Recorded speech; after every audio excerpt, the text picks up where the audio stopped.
That was a really fast load I was not expecting, but hello guys and welcome.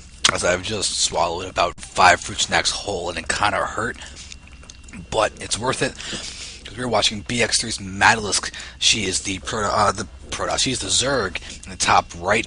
There's a red Zerg going up against Pandii, who is the green Zerg in the bottom left, and this is going to be very interesting as we go ahead and run around and wow, spamming galore.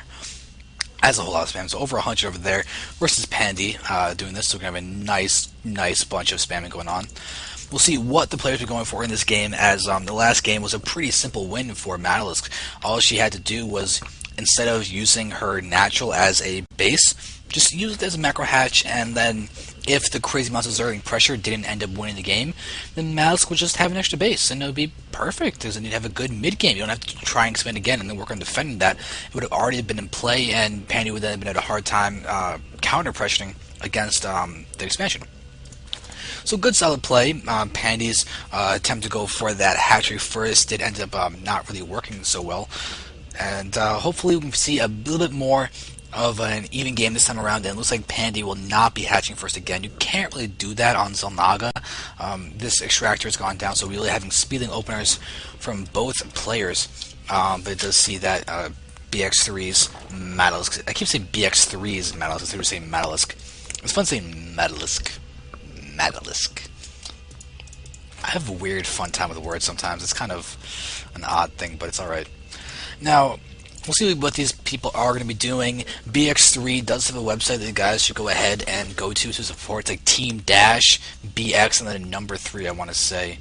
If it's not that, then it's going to be the 3 I's to be that, but I'm pretty sure it's the number. Go ahead and support Maddelisk and all those other players that are on the team that I don't know, because I haven't heard the team before this, but still it's fun. It's always good to have support teams. Just as teams are a great environment for just continuing to progress esports. So Pandii does not have 100. There's 100. Metabolic boost instantaneously starts, so good job over there.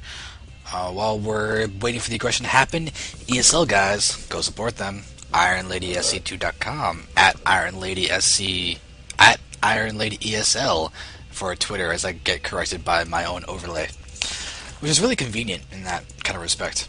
But this is the deciding game, guys. The winner of this does get to move on. This is a high pressure scenario, and Pandii had a lot of nerve issues in her first game that she actually ended up losing, but has now come back to be playing fairly solidly.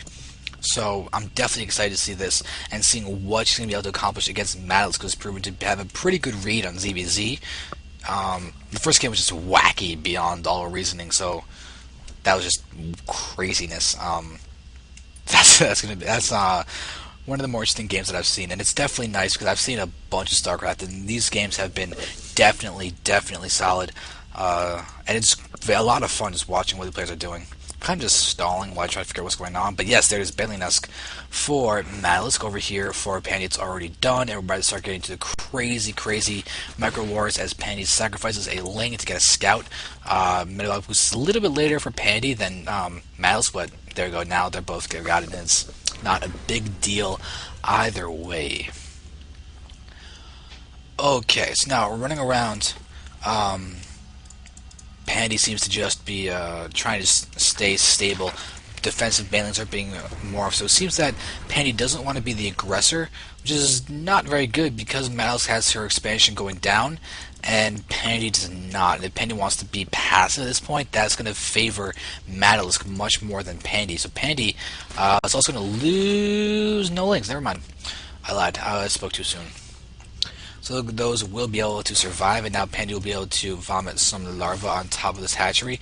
Both of these queens are going to have transfuses available in a second or two, but Pandii needs to get an expo or go in for an all-in soon, because once the expo goes up for Maddelisk, Maddelisk will be having no nice baneling explosion. Maddelisk will definitely have a lead in this game.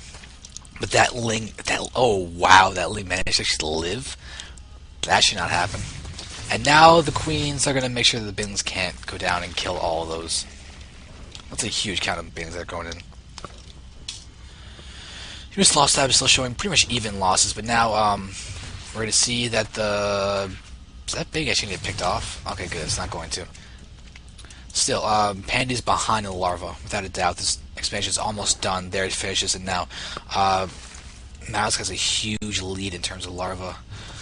Because that's a really big thing that a lot of people don't realize, but a really important resource, and arguably the most important resource for Zerg, is just managing a larva. If you don't have larva, you can't get units, and that's really going to hurt your gameplay, because you can't have units, you can't win because you can't attack, and it's rather unfortunate, especially almost as unfortunate as Pandii losing all those lings for almost nothing. Especially when Pandii doesn't have that natural expansion. That'd be so nice to have right now, because Maddelisk is just continuing to get out a bunch of drones. Like, look at the drone count. 24 to 16 plus an extra base. That's bad. Pandii's moving in with a whole lot of lings, but there are Banes that are morphing there. Here comes Pandii with her own Banes. They're going to go ahead and look at... Oh, whoa, Maddelisk just lost all of her Banes. The Queen gets taken out, and I still think Maddelisk is going to lead. I can't even make that excited. It's just Maddelisk has a lot more infrastructure, more lings, more larva, more everything. Maybe not more lings, but I mean, maybe not more queens, but just everything else, more lings and everything. I can't even form my words over the amount of the lead that Maddelisk has, and Pandii is now expanding with 2/3 of the food of Maddelisk, 45 to 30.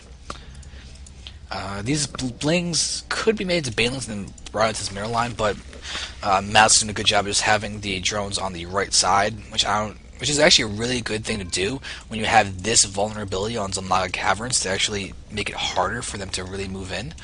But they're going to start spreading over. It's not exactly a big deal. It's just a nice thing to see for the first couple drones. But all these lings are doing a good job. BX3, not 13.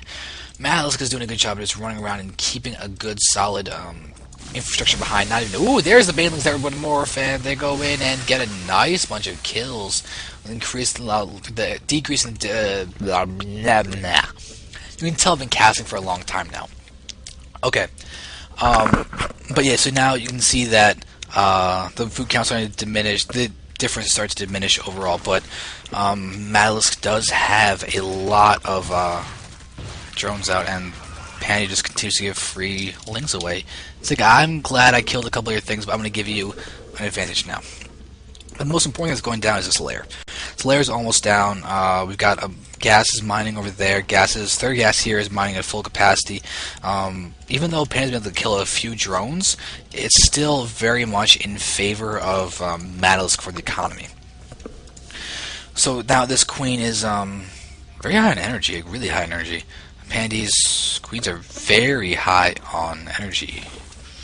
It's not so good, but now we have another thing explosion happening as we miss some more harassments. My bad. This is really starting to get fatigued. I haven't casted a full-on tournament like this in a while, and now it's starting to actually show, and I feel kind of bad. But oh, Baneling explosion. Baneling explosion. So now Queen is continuing to run around. We've got it's going to survive without any difficulty. But a huge influx of lings. Really, Maddelisk could go ahead and be a little bit aggressive right now and not be worse at all for it. I mean, Pandii is streaming in lings, but in small numbers. The fact that Maddelisk can just produce so much is so much in her favor, and she keeps on catching lings off guard, and Pandii just losing them for free, not being able to actually capitalize on the units that she's making. If she can't make them friendly to her economy, she's going to lose just by being not as efficient as Maddelisk. So now Banelings are morphing outside of Maddelisk's base. If these can't get good shots off, it's just going to be GG there. And now, oh no, you're attacking early. The Banes aren't even done. There's a Bane out for Maddelisk. More being morphed. Spine is here. Here comes a few Banes. It gets wasted though. And now Pandii is once again not looking so good. Once again at 2/3 of the food. Over here we have an Overlord looking for Pandii to make sure she can't morph any more Banes in there and move them down. While over here, Pandii's actually got a Hydra tech out. The lair is done, and there's a single Hydralisk in production. And a lot of Banes. Okay. Lair tech over here is done. Spire is completed. Centrifugal hooks have not been started. 10 mutas, however, are in production, and this is going to be pretty solid. 10 mutas can go down and actually hit. Pain doesn't have the economy to get out a ton of Hydras. Just that one Hydra and a couple Queens are out, and that is it for Pandii's anti-air defense. But banelings are being morphed directly in vision of that Overlord. And with this spawn crawler here, they might not all be able to get good explosions off, but oh my god, they just killed a bunch of drones. Not sure quite how many, but 11 have been killed so far by Pandii. Good harassment, all things considered, but she's still going to have a big issue with the amount of mutas that are coming down. Because there's not really much anti-air at all. But let's see, where are the other guys? There is the other mutas. So now there are all 10 of them that were produced in that first little engagement, but mutas are... they haven't been scouted. Pandii does not have anti-air. And here we go, that Overlord's going to survive.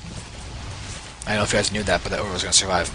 So now this Queen's going to fall, those drones are going to take some losses. Pandii seems to just be going for an attack instantaneously after seeing the mutas.